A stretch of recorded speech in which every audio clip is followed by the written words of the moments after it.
Allahu ka ƙaran ilhama, wata waka zan yi ta alfarma kan kyautar da kai mai girma.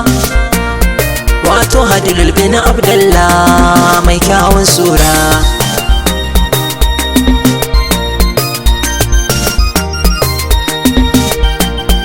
Ya Rabbi salatainin nanka, wai sai da kauna masoyanka, Ali da sahabbai sa su duka, har ma shirfa usna bunka, har da auliya o masoyanka zancen su na saurara. Hadilul bin Abdallah ta huwa fudan mun gaishe ka mai kyawun sura. Hadilul bin ma barka da zuwa, farin wata kake mai haskawa, duk taron nan kai dubawa, domin kai kowa ya zo. Wannan waƙar da nake yawa domin kai nasara.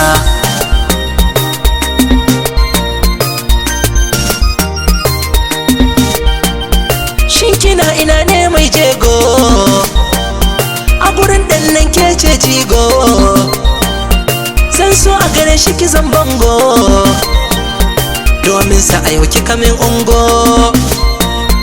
Waƙar ɗan ki gata ina yin ta, zan so da ki saurara.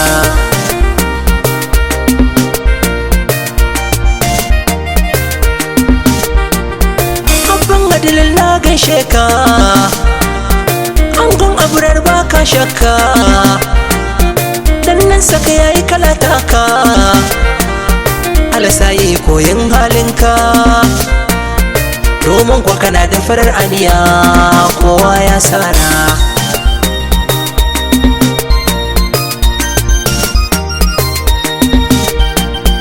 Mata ku taya ni da yin huda, ku taka rawa kada ku yi ganda, hannun magana a kira su da dakiki san baya hadda. Fannin ilimi Hadilul na san sai kayo zarra.